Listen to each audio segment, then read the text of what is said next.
Officer Harlan Crow saw the gray hair, the trembling hands, and the cane and assumed he had found a victim, not an opponent. He chuckled with cruel satisfaction as he snapped those handcuffs onto her arthritic wrists, mocking the 74-year-old woman's pleas for dignity. But he had misread the situation completely. That trembling was not fear. It was rage. And the contact named Elias she dialed on her shattered phone screen was not a worried neighbor or a public defender. He was Major Elias Thorne, a Tier 1 Delta Force operator currently on leave, and he was minutes away. What happened next was not just a rescue. It was a systematic dismantling of corruption that would bring the entire city to its knees. This is the story of how one arrogant badge messed with the wrong mother. The hydrangeas were thirsty. That was the only thing on Evelyn May Thornton's mind as she stepped off her porch, the wooden steps creaking familiarly under her weight. At 74, Evelyn moved with a deliberate, rhythmic slowness, her movements dictated by the weather in her joints. The humidity in the North Carolina air was thick, promising a storm later, but for now the morning sun was golden and deceptive. She adjusted her straw hat, the one with the frayed blue ribbon she had worn since her husband passed years ago. The neighborhood of Oak Creek had changed since then. The small, modest brick bungalows that once housed factory workers and school teachers were slowly being bought up, knocked down, and replaced with towering, modern boxes of glass and gray siding. The faces were changing too. There were fewer porch sitters these days, fewer waves from across the street, but Evelyn remained. She was a fixture, rooted as deeply as the ancient oak tree that shaded her driveway. Evelyn reached for the garden hose, her knuckles swollen and knotted. She hummed a low gospel tune, "Precious Lord, take my hand," as the water sputtered and then flowed clear. She was watering the roots, careful not to wet the leaves, just as her father had taught her decades ago. The silence of the street was sliced open by the low, guttural growl of an engine. Evelyn did not look up immediately. Cars drove too fast down Elm Street all the time, but the growl slowed, transforming into the distinct idle purr of a police cruiser. The tires crunched gravel as the vehicle pulled partially into her driveway, blocking the path to the mailbox. Evelyn straightened up, wiping her hands on her floral apron. She squinted against the sun. It was a black and white SUV, the emblem of the Metro Police Department emblazoned on the side. Two doors opened. From the driver's side emerged Officer Harlan Crow. He was a man who carried his weight in his chest and shoulders, a physique that had once been muscular but was now softening into doughy aggression. He wore his sunglasses on the back of his shaved head, and his thumbs were already hooked into his tactical vest. He looked like a man who was bored and looking for a reason not to be. From the passenger side came a younger man, Officer Riley Grant. He looked barely out of the academy, his uniform crisp and ill-fitting, his eyes darting nervously toward the houses across the street. "Morning," Evelyn called out, her voice raspy but polite. She believed in manners even when others did not. "Can I help you, gentlemen?" Crow did not answer immediately. He walked halfway up the driveway, chewing on a piece of gum with an open mouth. He stopped near the azaleas, looking her up and down with a gaze that felt like a physical shove. "You live here?" Crow asked, the accusation disguised as a question. Evelyn stiffened. "I've lived here for many years, officer. My name is on the deed in the mailbox." Crow smirked, a quick, humorless twitch of his lips. "We've had reports." "Reports?" Evelyn frowned, turning off the nozzle of the hose. "Reports of what?" "Excessive gardening, loitering," Crow said, taking another step forward. "Suspicious activity, potential casing of the property." Evelyn let out a sharp, incredulous laugh. "Casing the property, officer? I'm watering my own flowers. I have the key to the front door in my pocket." "So you say," Crow said, his voice dropping an octave and becoming harder. "But we've had a string of break-ins in this new development area, and you fit the description of a suspect seen looking into windows recently." "Suspect?" Evelyn's heart began to hammer a warning rhythm against her ribs. "A 74-year-old woman with a cane and a bad hip is hopping fences and peeking in windows? You cannot be serious." "Let's see some ID," Crow demanded, extending a hand. "I don't carry my purse when I'm watering the hydrangeas," Evelyn said, her dignity hardening into steel. "It's inside. If you want to wait, I can go get it, or better yet, you can ask Mrs. Ellison next door. She's known me for decades." "I'm not asking the neighbors, and I'm not letting you go inside to retrieve a weapon," Crow snapped. He unhooked the thumb brake on his holster, not drawing the gun, but resting his hand on it. The threat was clear. "Officer Crow," the younger cop, Grant, piped up from the back, his voice wavering. "She looks like she lives here, man. Look at the pictures on the porch. That's her in the photos." Crow whipped his head around. "Shut it, Grant. I'm training you on situational awareness. Suspects lie. They use props. Secure the perimeter." Crow turned back to Evelyn. The air between them crackled. Evelyn Thornton had raised 3 boys. She had buried a husband. She had worked 40 years as a registered nurse in the trauma ward of Chaos. She did not fear blood, and she did not fear bullies. "Get off my property," Evelyn said. Her voice was quiet, trembling not with fear, but with the effort of control. "You have no warrant. You have no cause. You are harassing an old woman." Crow's face turned a mottled shade of red. He was not used to compliance issues from people who looked like Evelyn. He stepped into her personal space, the smell of stale coffee and aggression radiating off him. "You are failing to identify," Crow barked, "and you are resisting a lawful order. Turn around, hands behind your back." "For what?" Evelyn cried out, stepping back, her heel catching on the garden hose. "For watering my flowers?" "For disorderly conduct and failure to comply," Crow shouted. He lunged. The contact was shocking in its violence. Crow did not just grab her, he seized her. His large calloused hand wrapped around Evelyn's upper arm, squeezing tight enough to bruise the thin, papery skin instantly. "Hey!" Evelyn screamed, the sound tearing from her throat, raw and terrified. "Let me go! You're hurting me! Stop!" "Stop resisting!" Crow roared, spinning her around with force that would have been excessive for a linebacker, let alone a grandmother. Evelyn's cane clattered to the concrete driveway, the sound echoing like a gunshot. Without the support, her bad hip buckled. She began to fall, but Crow yanked her upward by her arm, wrenching her shoulder socket with a sickening pop. "Please," Evelyn gasped, tears springing to her eyes from the sharp, white-hot pain shooting down her arm. "My arm, it's dislocated." "Get on the ground!" Crow ignored her plea, sweeping her legs out from under her. Evelyn hit the concrete hard. The impact knocked the wind out of her. Her cheeks scraped against the rough gravel of the driveway, grit embedding into her skin. The world spun dizzily. Blue sky, green leaves, gray concrete, black boots. "Crow, stop!" Grant shouted, rushing forward. "She's an old lady, for God's sake." "Back off, Grant!" Crow yelled over his shoulder, pressing his knee into the small of Evelyn's back. The weight was crushing. Evelyn wheezed, struggling to draw breath into her compressed lungs. She reached for her waistband. "You saw it." "I didn't see anything," Grant argued, panic rising in his voice, but he did not physically intervene. He stood there paralyzed by the hierarchy of the badge, watching a crime unfold in slow motion. Crow grabbed Evelyn's wrists. She had arthritis in both hands, her fingers permanently slightly curled. He forced them together behind her back, twisting them at an unnatural angle. "You're breaking them," Evelyn whimpered, her face pressed into the dirt. "Oh God, you're breaking them." Click, click. The handcuffs bit into her wrists, too tight. Crow yanked her up by the chain of the cuffs, forcing her to her knees. Evelyn cried out, a sound of pure agony that pierced the quiet morning. That scream woke up the street. Doors flew open. Mrs. Ellison, the elderly neighbor, came out in her bathrobe. A young couple from the new modern house across the street ran out, phones already raised. "What are you doing to her?" Mrs. Ellison shrieked, shuffling as fast as she could toward the driveway. "That's Evelyn. She's the head of the church choir. Get off her." "Back up, police business," Crow shouted, pointing a finger at the gathering crowd. He was sweating now, the adrenaline of the assault mixing with the realization that he had an audience. But instead of backing down, he doubled down. It was the bully's instinct. "She attacked an officer," Crow lied, his voice loud enough for the cameras. "She is under arrest." Evelyn knelt on her own driveway, dust on her dress, blood trickling from a scrape on her cheek. She felt humiliated, she felt small. But beneath the pain, the old steel of her bloodline began to cool and harden. She looked up at Grant, the rookie. He was pale, shaking. "Son," she whispered, her voice cracking. "Check my pocket." "What?" Grant blinked, startled. "My apron pocket," she rasped. "My phone. I have a right to make a call." "You can make a call at the station," Crow sneered, dragging her toward the cruiser. "No." Evelyn planted her knees, refusing to move. The neighbors were shouting louder now. "I know my rights. You are detaining me on private property without a warrant. I have a right to notify my family before you take me anywhere, unless you want a kidnapping charge added to your lawsuit." It was a bluff, legally speaking, but the word lawsuit and the growing crowd of recording phones made Crow pause.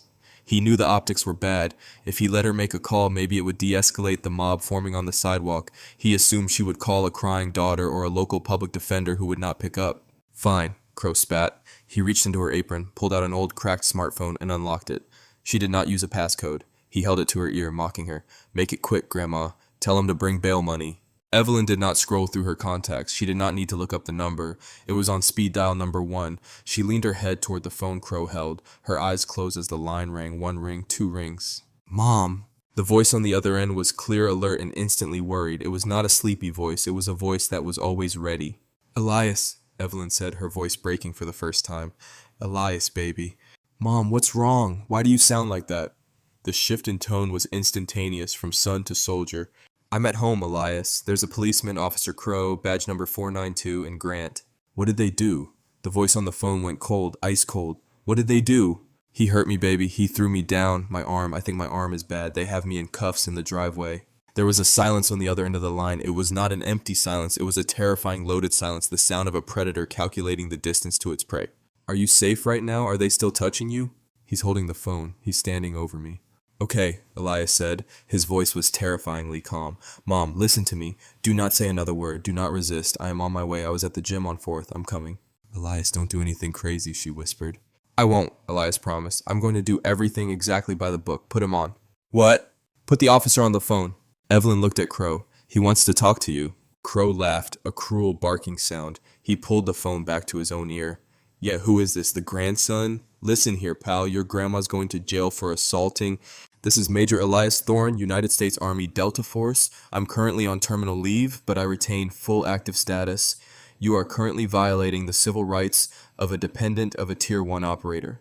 If you move her 1 inch from that driveway before I arrive, I will consider it an act of kidnapping, and I will use necessary force to interdict. Do you understand me? Crow blinked. He looked at the phone, then down at the old woman. He rolled his eyes. Yeah, sure. And I'm the King of England. Tell it to the judge, G.I. Joe. Crow hung up the phone. He tossed it onto the grass. Load her up, he ordered Grant. But Grant stammered. He's a liar, Crow said, grabbing Evelyn by the arm again. Just some punk trying to scare us. Let's go. But as they dragged Evelyn toward the back seat, a low rumble began to vibrate the air. It was not a police cruiser. It was the roar of a high-performance engine pushing red line, getting closer, fast. Crow paused, hand on the car door. He looked down the street. A matte black Ford F-150 Raptor, lifted and modified, turned the corner at the end of the block. It did not slow down. It roared down the residential street with the terrifying velocity of a missile. What the? Crow muttered. The truck screeched to a halt right behind the cruiser, blocking it in completely. The driver's door flew open before the truck had even fully settled on its suspension. A boot hit the pavement. Major Elias Thorne stood up. He was 6 feet 4 inches, wearing gym shorts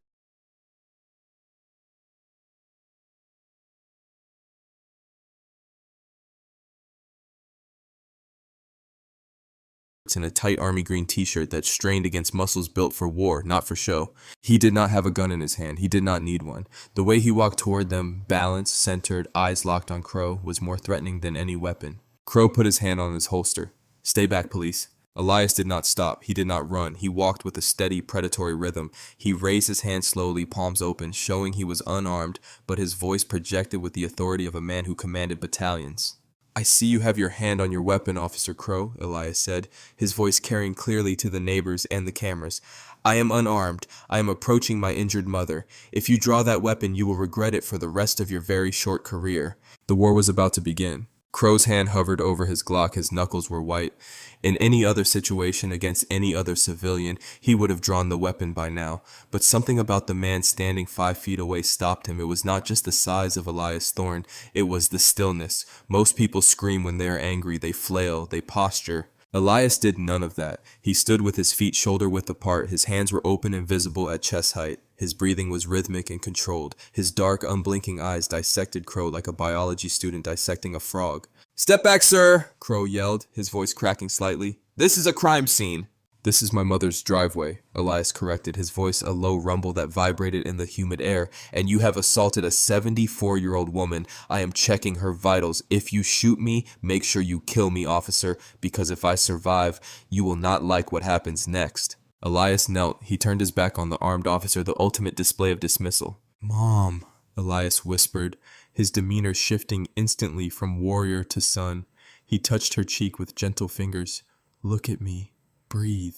Evelyn was sobbing quietly now, the adrenaline fading, replaced by the throbbing ache in her shoulder and wrists.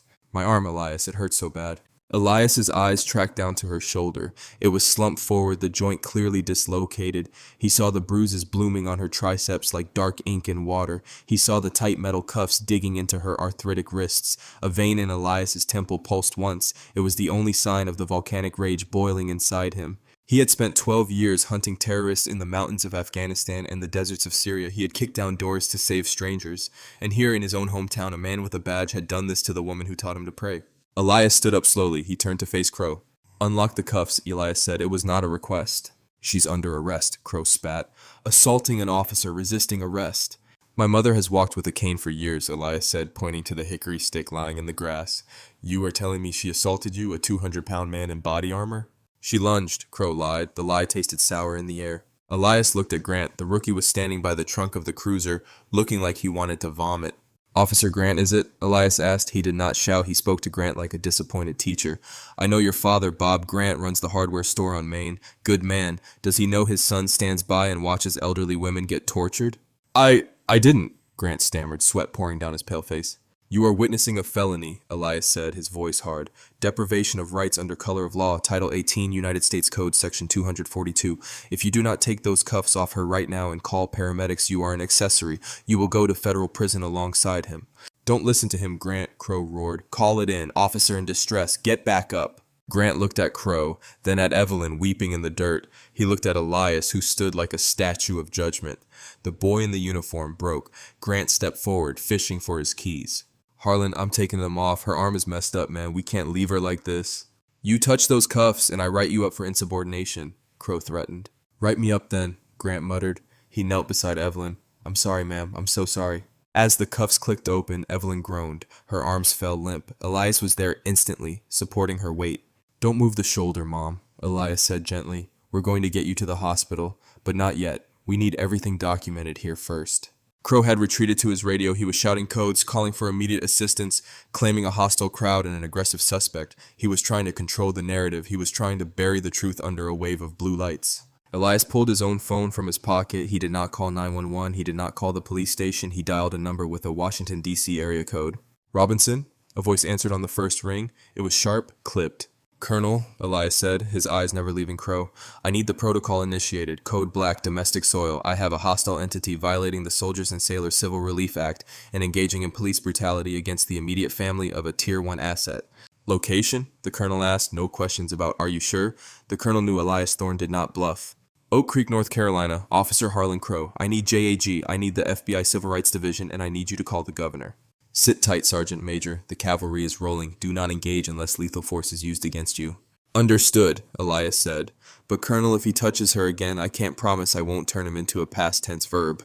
Understood. ETA on local assets is minutes. Elias hung up. He looked at Crow, who was now pacing by his car waiting for his backup. Crow smirked, thinking the local boys were coming to save him. You think a phone call scares me? Crow sneered. I own this town, boy. My brother is the chief of police. You just dug your own grave. Elias smiled. It was a terrifying shark-like smile. Officer Crow, Elias said softly, you're playing checkers, I'm playing chess, and I just took your queen. The sirens began as a wail in the distance, quickly growing into a deafening cacophony. Within minutes, Elm Street was flooded. 3 more Metro police cruisers skidded to a halt, lights flashing, sirens chirping. 6 officers spilled out, hands on their holsters, adrenaline high. They saw Crow waving them over. They saw the suspect, Elias, standing over the victim, at least in Crow's own mind. Get on the ground now, a sergeant shouted, leveling a taser at Elias's chest. The neighbors screamed. Mrs. Ellison was now crying hysterically on her lawn. The crowd had grown to 20 people, all filming. Elias did not get on the ground. He raised his hand slowly again. I am an active duty serviceman. I am unarmed. My mother requires medical attention.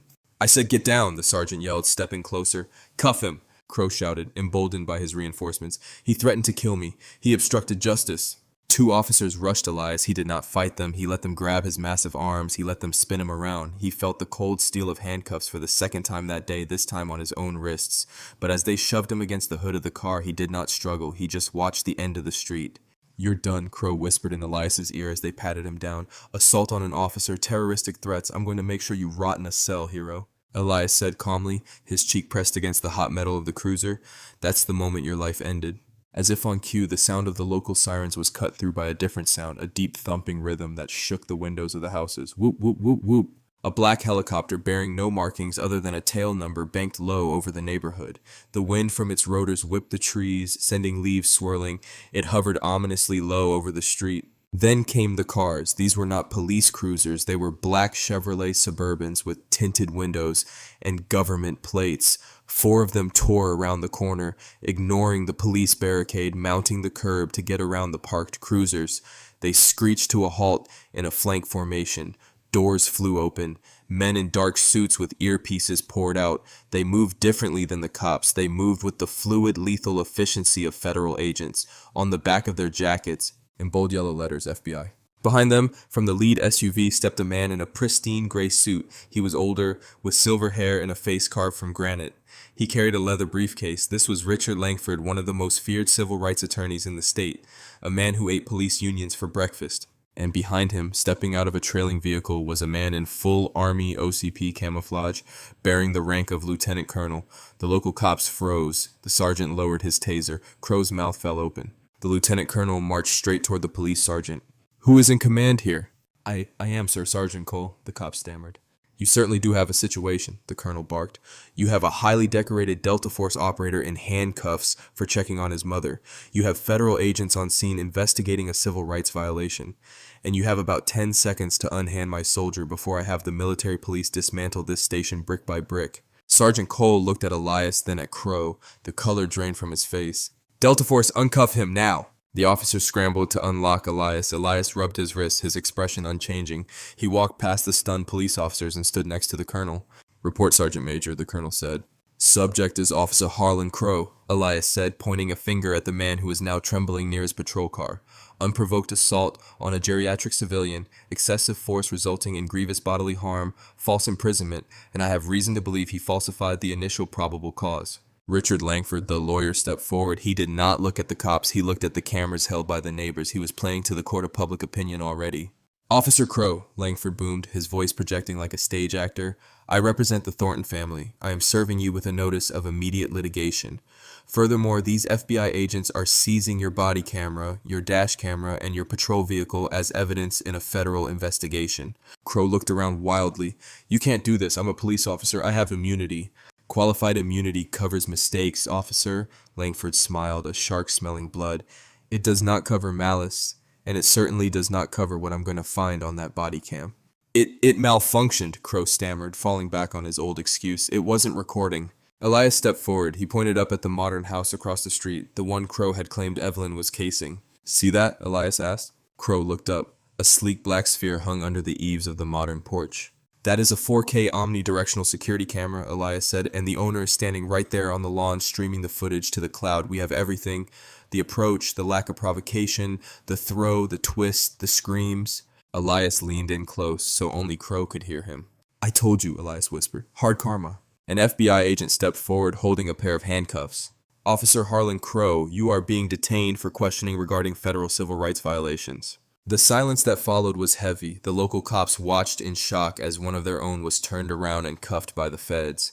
The click-click was the same sound Evelyn had heard, but this time it sounded like justice. But the nightmare was not over. As they led Crow away, Elias turned back to his mother. The paramedics had arrived, but Evelyn had refused to be moved until she saw her son was free. "Elias," she whispered, her face pale. She slumped. It was all too much. Elias caught her before she hit the ground. Her eyes rolled back. The shock and the pain had been too much for her heart. "Medic!" Elias screamed, a sound of pure terror that the guns and the cops had failed to elicit. "Get over here now!" The twist was not just the arrest. The twist was that the battle was won, but the war for Evelyn's life was just starting. The fluorescent lights of the ICU waiting room buzzed with a sound that felt like a drill pressing into Elias's skull. The air smelled of antiseptic and stale coffee, the universal scent of bad news. Evelyn May Thornton was stable but fragile. The fall had not just dislocated her shoulder.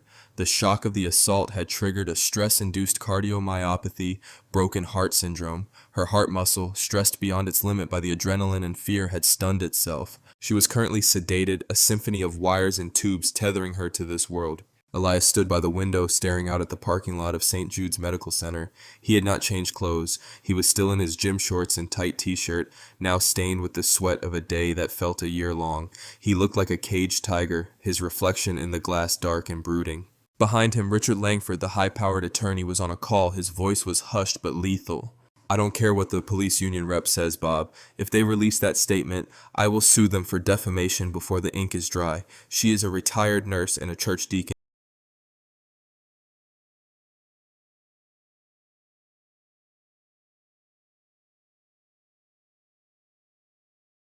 And not a known agitator." Langford hung up and walked over to Elias. "They're trying to spin it, Major. The department just released a preliminary press briefing. They aren't admitting fault. They're claiming Officer Crow was responding to a mental health crisis and that your mother was disoriented and combative due to dementia." Elias did not turn around, his fist clenched against the windowsill until the glass rattled. "She does not have dementia. She does the crossword in pen." "I know," Langford said softly, "but they need a narrative that justifies the force. They're banking on the fact that she's old and black. They think the public will buy the confused, dangerous elderly woman story." They picked the wrong narrative, Elias said, turning around. His eyes were dry, but they burned with a cold, terrifying fire. And they picked the wrong family. At that moment, Elias's phone buzzed. It was the colonel. "Turn on the TV, channel 8. Elias grabbed the remote and flicked on the wall-mounted television. The screen showed the anchorwoman looking grave. The headline at the bottom read, "Exclusive video surfaces of Oak Creek arrest. We warn our viewers the following images are disturbing." It was the footage from the neighbor's 4K security camera. The angle was perfect. It showed the peaceful morning. It showed Evelyn watering her hydrangeas. It showed Crow's aggressive approach. The audio was crisp. For what? For watering my flowers? Then the crunch of the tackle, the scream, the sickening pop of the shoulder. The waiting room went dead silent. A nurse passing by stopped, her hand flying to her mouth. Then the video cut to the aftermath. Elias's arrival, the truck blocking the cruiser, the way he stood there calm, hands up, while Crow shouted lies. The anchorwoman returned, looking visibly shaken. This video, provided to us by a neighbor who wishes to remain anonymous, directly contradicts the statement released by the Metro Police Department minutes ago. We have reached out to Chief Harlan for comment, but have received no response. Elias watched the screen. The video had been uploaded to social media simultaneously. The view count was ticking up in real time. 10,000, 50,000, 100,000. The narrative was not just broken, it was obliterated. "That's the kinetic strike of the information age," Langford murmured, a small grim smile playing on his lips. Public opinion just shifted from wait and see to burn it down. But Elias was not smiling. He was looking at the comments rolling in on the live feed. People were angry. But Elias noticed something else. A comment from a user named Oak Creek resident caught his eye. "Crow did this to Mr. Caldwell too. Accused him of loitering on his own porch. Caldwell sold his house cheap and moved away." Another comment, "Same with Mrs. Ellison on Elm. Harassed her until she sold. Who is buying these houses?" Elias zoomed in on the screen. The pattern. It was not just racism. It was not just a bad apple cop having a bad day. "Langford," Elias said, his voice dropping to a low, dangerous growl. "This was not an arrest. It was an eviction." "What do you mean?" "Crow is not just a bully," Elias said. His mind shifted into tactical analysis mode. He was connecting the dots. The loitering accusations, the specific targeting of elderly homeowners in a gentrifying neighborhood, the aggressive push to criminalize their existence. He's a cleaner. He's clearing the board. Elias looked at the colonel who had just walked into the waiting room. "Colonel," Elias said, "I need intel to run a financial background check on Officer Harlan Crow and his brother, the chief. And I need to know who has bought the last 5 properties on Elm Street." The colonel nodded. "I'll have the analysts on it. You think this is organized?" "I think my mother did not get beaten up because she was black," Elias said, his jaw tightening. "She got beaten up because her house sits on a double lot and someone wants to build condos there." The investigation room at the FBI field office was quiet, save for the hum of computer servers. Elias was not supposed to be there. Civilian access was strictly prohibited. But when you are a Tier 1 operator and the victim is your mother, rules become guidelines. Agent Ramirez, the lead FBI investigator, threw a file onto the metal table. It slid across to Elias. "You were right," Ramirez said, looking tired. "It's a shell game." Elias opened the file. It was a complex web of LLCs, limited liability companies. "The last 6 houses in Oak Creek were purchased by Oakview Development LLC, Ramirez explained. "They bought them for 30% under market value. The sellers were all elderly residents who had extensive police records that only started a few weeks before they sold." "Harassment campaigns," Elias said, reading the file. "Crow hits them with fines, citations, loitering charges, noise complaints. He makes their lives a living hell until they just want to leave." "Exactly," Ramirez nodded. "And here's the kicker. Oakview Development LLC is registered in Delaware, but the operating papers trace back to a holding company owned by a man named Victor Lang." "Lang," Elias tested the name. "Who is he?" "Local real estate mogul, big donor to the Police Benevolent Association," Ramirez said. "And guess who sits on the board of his charitable foundation?" Elias flipped the page. A photo stared back at him, a man in a police dress uniform shaking hands with a slick-looking developer. "Chief of Police Victor Harlan, Harlan Crow's older brother." "The chief sends his brother to terrorize the homeowners," Elias summarized, his voice flat. "The brother creates a criminal record for them, devaluing the property and pressuring them to sell. The developer buys it cheap. The chief gets a kickback disguised as a donation or a consulting fee." "It's a textbook RICO case," Langford said from the corner of the room. "Racketeering, extortion, wire fraud. This destroys the entire department." "We have enough for an indictment on Harlan Crow," Ramirez said. "But the chief, he's insulated. We need a smoking gun to link him directly to the orders. Without that, he claims his brother went rogue and washes his hands of it." Elias stood up. He walked to the whiteboard where the timeline of events was drawn. He stared at the date of his mother's attack. "Harlan Crow is a bully," Elias said. "And bullies are cowards. He will not do time for his brother. If we squeeze him, he flips. He's in a holding cell, Ramirez said. Lawyered up, he's not talking. He's not talking to you, Elias corrected, because he thinks his brother can save him. He thinks the blue wall of silence will hold. We need to show him that the wall has already crumbled. Elias turned to the colonel. I need a psychological operation. I need Crow to believe his brother has already betrayed him. The colonel smiled. It was a cold military smile. We can arrange a little misinformation. 2 hours later in the county jail, Harlan Crow sat in the interrogation room. He looked smaller without his uniform. The arrogance was gone, replaced by the jittery fear of a man who knows he is in deep water, but he was still holding on to hope. Victor will fix this, he told himself. Victor runs this town. The door opened. Agent Ramirez walked in. He did not sit down. He just tossed a piece of paper on the table. It was a transcript. Fake, of course, but Crow did not know that. What's this? Crow asked, his voice raspy. That, Ramirez said, is a statement your brother, Chief Victor Harlan, just gave to the press. He's calling you a disgrace. He says he had no knowledge of your activities. He's announcing an internal review to root out the cancer in the department. You're the cancer, Harlan. Crow read the paper. His hands began to shake. Officer Crow's actions were the result of his own instability. I have long suspected he was unfit for duty. He's throwing you to the wolves, Harlan, Ramirez said, leaning in. He's going to let you take the fall for the assault, the civil rights violations, the fraud. You're looking at 20 years, easy federal time. You know what they do to cops in federal prison? Crow looked up. His eyes were wet. The betrayal broke him faster than any physical threat could have. He told me to do it, Crow whispered. Ramirez did not react. He just tapped the table. I can't hear you. He told me to do it! Crow screamed, slamming his fist on the table. Victor, he gave me the list of addresses. He said shake them up, make them want to leave. He said Lang would cut us in for 10% of the flip. Ramirez smiled. You want to tell that to the recorder, Harlan? You want a deal? I want that son of a bitch in the cell next to me, Crow hissed. That night, the quiet suburb of Oak Creek saw another convoy of vehicles, but this time they were not headed for Evelyn May's small bungalow. They were headed for the sprawling gated mansion of Chief Victor Harlan. Elias sat in the passenger seat of the lead FBI SUV. He wore a heavy Kevlar vest over his civilian clothes. He was not armed. He did not need to be legally liable, but the colonel had insisted he be there to see it. It was part of the healing process. Breach! The radio crackled. The front gate of the mansion was rammed by an armored bearcat. Flashbangs detonated in the front yard to disorient the security dogs. Federal agents. Search warrant.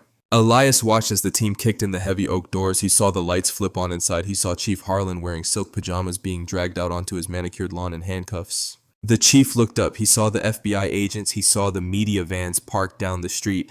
And then he saw Elias. Elias stepped out of the SUV. He walked to the edge of the police tape. He looked down at the man who had orchestrated the terrorizing of his mother. The chief glared at him. You think you won? You're nobody. Elias looked at the chief, then at the moon hanging over the peaceful sleeping houses of his childhood neighborhood. I'm Evelyn May's son, Elias said simply, and that's enough. As they shoved the chief into the van, Elias's phone rang. It was the hospital. Major Thorne. It was the doctor. Elias's heart stopped. The victory, the raid, the justice, it all meant nothing if... She's awake, the doctor said. She's asking for you, and she's asking if you remembered to turn off the garden hose. Elias let out a breath he felt he had been holding for hours. He looked at the colonel. Let's go, Elias said. I have to go water the hydrangeas. The recovery was slow, measured not in hours but in the gradual return of color to Evelyn May's cheeks. In the weeks that followed, Elias did not leave her side. He slept in the uncomfortable vinyl chair next to her hospital bed, his massive frame folded into a shape that defied physics, guarding her rest just as he had guarded high-value assets in war zones. But this asset was priceless. When the day finally came for her discharge, the hospital lobby was not empty. As Elias wheeled Evelyn out the automatic doors, the bright North Carolina sun made her blink. But it was not just the sun. Lined up along the sidewalk stretching down the block were people. There was Mrs. Ellison holding a Tupperware container of her famous peach cobbler. There was Mr. Caldwell, who had flown back from Florida just for this. There were the young couples from the new modern houses holding signs that read, "We stand with Evelyn." There were veterans from the local VFW standing at attention, saluting as Elias pushed the wheelchair. And parked right at the curb was the colonel leaning against the black SUV. He was not wearing his uniform today. He was in a suit, but he still looked like iron. "Your chariot, madam," the colonel said, opening the door. Evelyn looked at the crowd, her eyes filling with tears. She reached up and touched Elias's hand on her shoulder. "Look at all these people, Elias," she whispered. "I didn't know I had so many friends." "You don't have friends, Mom," Elias smiled, lifting her gently into the car. "You have a battalion." Months later, the federal courthouse in Raleigh was packed. The air conditioning struggled against the body heat of the crowd. This was the sentencing hearing for United States versus Harlan Crow, Victor Harlan, and Victor Lang. The trial had been a spectacle. The evidence Elias and the FBI had uncovered was overwhelming. The Oakview development scheme was exposed as a multi-million-dollar racketeering operation. They found the emails where Chief Harlan mocked the elderly residents. They found the ledger where Lang recorded the bribes. But the most damning piece of evidence remained that morning video. It was played on a loop for the jury. The image of Harlan Crow twisting the arm of a weeping grandmother had seared itself into the conscience of the jury. When the judge asked if the victim wanted to make a statement, the courtroom went silent. Elias stood up to help Evelyn, but she waved him off. She gripped her cane, a new one, polished ebony with a silver handle, and stood up. She walked to the podium slowly, but she did not limp. Her shoulder had healed, but the stiffness remained a permanent reminder. She looked at Harlan Crow. He was pale, gaunt, stripped of his uniform and his arrogance. He could not meet her eyes. "Mr. Crow," Evelyn said, her voice clear and strong, amplified by the microphone. "You broke my arm, you bruised my ribs, you humiliated me in front of my neighbors." She paused. "But you also did something else. You woke up a sleeping giant. You thought because I was old I was weak. You thought because I was alone I was voiceless. You forgot that even the oldest tree has roots that go deep, and if you try to pull it up you might just bring the whole mountain down on top of you." She looked at the chief, then at Lang. "You three men treated my neighborhood like a game of Monopoly. You treated people like pieces on a board, but God does not like ugly, and he certainly does not like thieves who wear badges." She turned to the judge. "Your Honor, I do not want revenge. Revenge is for the Lord. I want justice. I want to know that when I water my hydrangeas next, no one is going to come onto my property and treat me like a criminal. I want to know that the badge means protection, not predation." Evelyn sat down. The silence lingered for a long time. The judge adjusted his glasses. He looked at the defendants with a gaze that promised no mercy. "In my 20 years on the bench," the judge said, "I have rarely seen such a calculated abuse of power. You did not just break the law, you broke the public trust." The gavel came down like a hammer strike. Harlan Crow, 15 years in federal prison for deprivation of rights under color of law and assault. Victor Harlan, 25 years for RICO violations, conspiracy, and wire fraud. Victor Lang, 10 years plus a restitution fine of $15 million to be paid to the victims of his real estate scheme. As the bailiffs led them away in shackles, Harlan Crow looked back one last time. He saw Elias standing tall next to his mother. Elias did not smile, he did not gloat, he just gave a single slow nod. Checkmate. A year later, the air was crisp, hinting at autumn. The leaves on the great oak tree were turning a burnt orange. Evelyn May Thornton stepped off her porch. The cane was in her left hand. Her right hand held the garden hose. The street was quiet, but it was a different kind of quiet now. It was not the silence of fear or emptiness. It was the peaceful silence of a neighborhood at rest. The for sale signs that had plagued the street were gone. The new families waved as they drove by. Mr. Caldwell had moved back into his house 3 doors down, using the settlement money from the lawsuit to fix up his roof. A matte black truck pulled into the driveway. Elias hopped out wearing jeans and a flannel shirt. He carried a bag of groceries. "Morning, Mom," he called out. "Morning, Elias." She smiled, spraying a fine mist over her hydrangeas, which were blooming bigger and bluer than ever before. Elias walked up the driveway. He stopped at the spot where the concrete was still slightly discolored from where Evelyn's blood had fallen. He stared at it for a moment. The memory flashed, the cuffs, the scream, the rage. "You okay?" Evelyn asked, noticing his pause. Elias looked up at her. The rage was gone. The soldier was at rest. "Yeah, Mom," he said, walking over and kissing her on the cheek. "I'm good. Just admiring the flowers."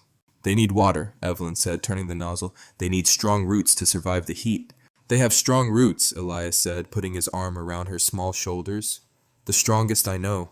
From down the street, a police cruiser turned the corner. It was a new officer, a young woman. She slowed down as she passed the house. She rolled down the window, smiled, and gave a respectful wave. Evelyn waved back.